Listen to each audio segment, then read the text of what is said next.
Hello and welcome to another great segment brought to you by Freyman CPA. Today I'm going to discuss with you the qualified business income deduction once again and how it ties in to saving you tax dollars.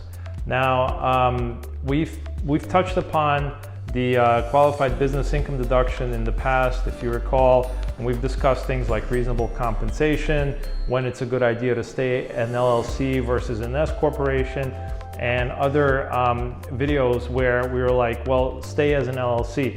Now this one's gonna have a little bit of that spin, but it'll actually go more in depth into the qualified business deduction, the mechanics of it, and how reasonable compensation comes into play and how that can save you tax dollars. I'll link the videos that I referenced just now as we go along, so hopefully you can reference those over and have a better understanding of what you're dealing with before you go ahead, get out there and form that LLC or form that S-corp. Now remember folks, it's always a good idea to start out simple and get that LLC going first and foremost, because that LLC is a one-size-fits-all type of entity. It'll actually allow you to convert that LLC for tax purposes into an S-corp, even convert it to a C-corp and convert back to an LLC. Now, it's not to say that's something that's easy done, but it's still something that gives you those options. Whereas if you run out and you start with an S-corp, you're stuck with that S-corp. You can't go back and convert to an LLC or anything like that. Now you're dealing with S-corp, period. The LLC is that one unique vehicle that allows for that easy conversion to happen one way or back to another.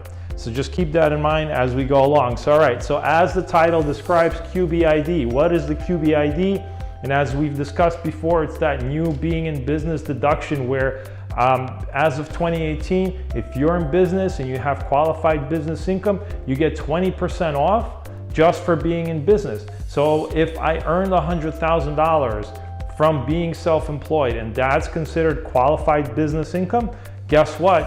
I'm getting 20% of that shaved off just because I have qualified business income, and that 20% deduction is going to be what we call the Qbid, or the qualified business income deduction, and that deduction is 20%. That's not to say that it's automatic. There are exceptions to all the rules, and remember, when we're dealing with tax accounting, everything depends. We never have a yes or no answer, so don't take this as everything, all right? Oh, Greg said I'm in business, I have qualified business income deduction, I automatically get 20% off. No, if it was that simple, folks, we would be out of a job. So just remember that everything depends in our world. Now, here we're gonna keep it still simplistic because guess what? Most people will benefit from this topic because very few people actually start to fall into that other category where exceptions apply and they're not exactly fitting into this kind of cookie cutter approach. So I'd say a solid 95% will benefit from this lecture. All right, so when do others no longer have a straightforward situation? That's when we're dealing with higher earning income people. All right, they're bringing in over a certain amount of taxable income, or they're in what we call SSTB, specified service trader business, accountants, doctors, lawyers. Those are specific services and trade or business. So the IRS has special rules just for those like us that are in a certain kind of industry. And if we're making a certain amount of money, we get zero benefits from this great new tax law. Also, there's phase-out limitations for those that start earning a certain amount of money. Now, if you recall from the other conversations that I've had with you guys on this topic, what is a phase-out? Once you reach a certain amount of income, that deduction starts to phase out. It gets reduced as you're within this range, all right?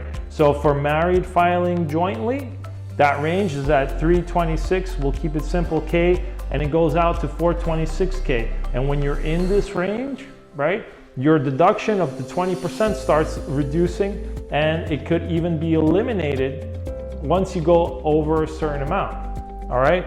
For single individuals or head of household or filing married separately, that's at 163K, all right? It starts, and then obviously it's I believe it's 100,000. You know, Sorry if I didn't prepare for that one, but it's usually about 100,000. It might be a different number, so I'll actually point that out in the video so that you guys have a point of reference, but the idea is the same. Once you're earning over a certain amount of money, and if you're in a certain type of industry, you're gonna start feeling the limitations. It's no longer as simple as I'm getting 20% off and I'm good to go. So just keep all of this in mind. And again, there's more details in our previous segments, and you can revert back to that at a future time. All right, so now that we spoke a little bit about what the QBID is and just reminding you about the qualified business income deduction, how people are saving in taxes if they're self-employed and they're considered in business. And that's just, again, you're in business, you're self-employed, you're any type of worker, you know. So unless you're in a specific service, trade, or business and you're making certain types of money, most people will just benefit directly 20%. But here we are, you know, well, okay, great. How does the entity play into all of this? Why LLC? Why s-corp? What's going on? What's the secret here, Greg, that you're trying to share with us? Well, the thing is that the qualified business income deduction applies to those that have qualified business income. Sounds fairly simple, right? I'm just in business, I'm a contractor, right? For example, my business automatically qualifies as a qualified business, and I have income from that business, and that could be 100,000. But what's going on with that? Well, if I'm incorporated as an s-corp, okay, I have to pay myself a reasonable compensation, folks, by law. It's not a choice, all right? It's not something that we get to pick. We must pay ourselves a salary via W-2. What's the W-2 have to do with the qualified business income? That W-2 compensation is reduced out. So if I paid myself a reasonable comp of, let's say, 60,000, I have to remove that 60,000 from my qualified business income, and this is your W-2 earnings, and I'm gonna arrive at a $40,000 profit after salary, and that's my new adjusted qualified business income. And only this part is subject to that 20%, right? So my qualified business income actual deduction is $8,000. Do you guys see the issue now? Oh, wow, I'm losing money, you're saying, Greg. I'm losing deduction. Yes, you are. And as a matter of fact, not only are you losing the deduction, but you're paying a whole bunch of FICA taxes here. FICA, the good old Social Security and Medicare tax. The FICA tax is 7.65% for the employee and the employer match. So that's combined 15.3%. And we've went over this in other videos. So there's a pretty serious tax bite. When we're dealing with S corporations and the reasonable comp salary, we're actually getting hit pretty hard.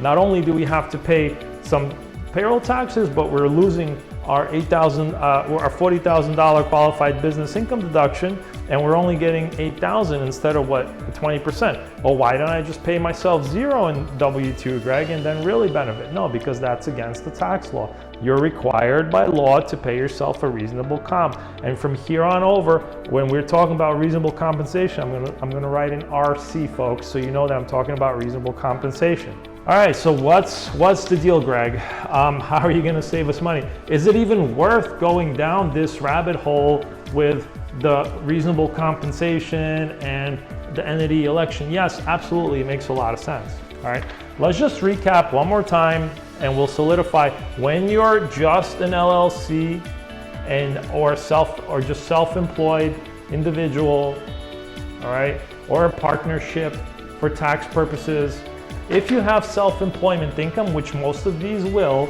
you will be deemed self-employed. You will be paying the self-employment tax, which is again that same FICA, which is again that same Social Security and Medicare tax. No different. That's the same 15.3% for simplicity. I'll keep it as 15.3. It's actually a lower rate. But that's the deal. So if I made $100,000 and I'm any one of these guys, 1, 2, or 3, all of this is going to be subject to the self-employment tax times 15.3 equals $15,300. That's way more than when we were the S-corp, right? And we had $60,000. Can somebody do the math? I'll do it real quick. I mean, it's obviously dramatically different, but guys, on my handy dandy calculator, 60,000 times 0.153, that's 9,018. So the difference is great. I mean, so what's going on? Here, what's also happening? I'm paying more in self-employment tax. Here, as an S-corp, I'm paying less, but what's also happening, guys? I'm paying less in taxes here, but I'm also getting what? A smaller qualified business income deduction. It was only 8K. What's my business income deduction here? 20K. And if I'm in the federal income tax bracket of 22% times 0.22 times 0.22, where is my deduction greater? Well, of course it's going to be greater here. This is almost $4,000 worth of taxes right there. So 20 times 0.22 is 4,400, and I'm awful with math, don't let anybody know. Shh. All right, 8K times 0.22 is only 1.76K in tax savings. So here, what's my real tax damage? 15,300 minus 4,400 is only 10. I'm paying here 10,900 in taxes, and we went over this in another video, so I'm just kind of beating the horse down. Here, I'm actually saving in taxes. You know, I'm paying this amount plus this amount is my savings. So 9 and I'm 180 minus 1,760 is 7,420. So in this case, you know, that's what it's looking like. But that doesn't always work out like that. Sometimes it actually will save you more, because even though you're paying more here in taxes, you're saving on tax preparation, where here you have to slap on another 3K plus payroll processing of 1K, 4K, 11K. I just saved money here, even though you might think I didn't, right?